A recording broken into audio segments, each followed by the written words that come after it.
हम गुंजन चौधरी समस्त मिथिलावासी के प्रणाम करै छी। हम एकटा माँ भगवती के गीत प्रस्तुत करऽ जाइ छी। अहाँ सबसे आग्रह जे गीत के अहाँ सब अंत तक जरूर सुनब।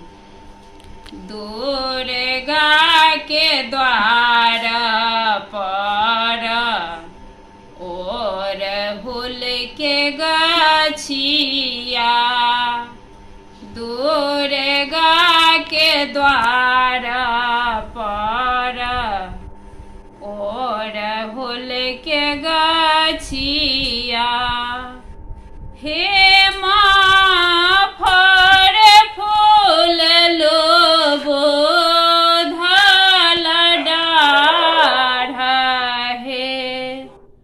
हे माँ फर फूल लोबो धल डाढ़,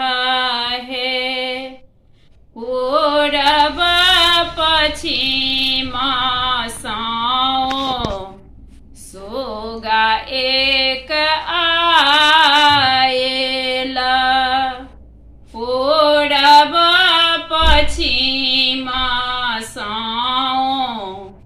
सुगा एक आयल, हे माँ बैसी गेल ओरहुल के गाछ,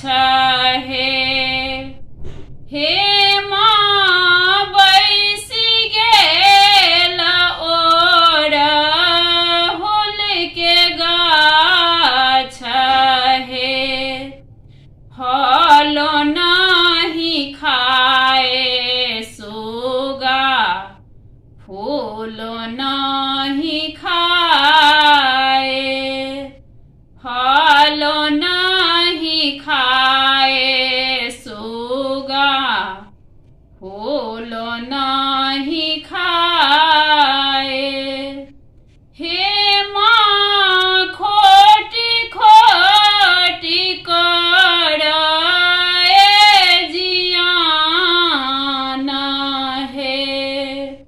हे माँ खोटी खोटी कर जियान,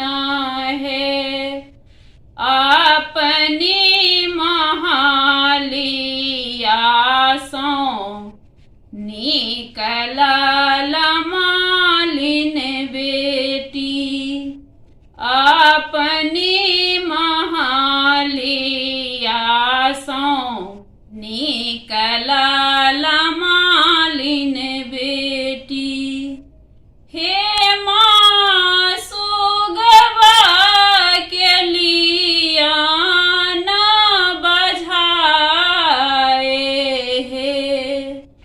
हे माँ सुगवा के लिया न बझाए, एक जाल फेंके माता, दोई जाल फेंके, एक जाल फेंके माता, दोई जाल फेंके,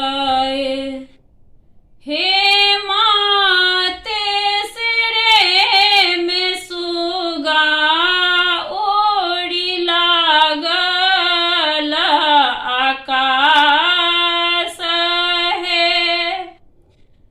हे माँ तेसरे में सुगा ओड़ी लागल आकाश,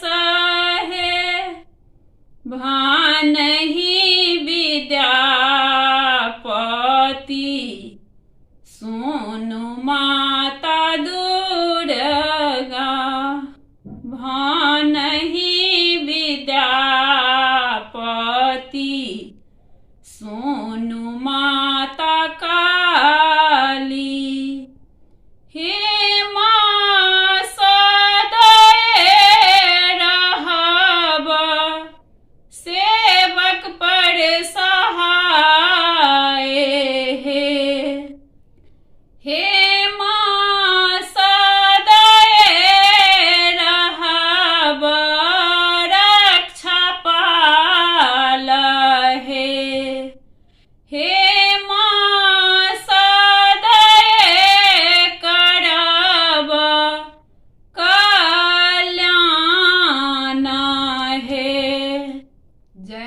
भगवती।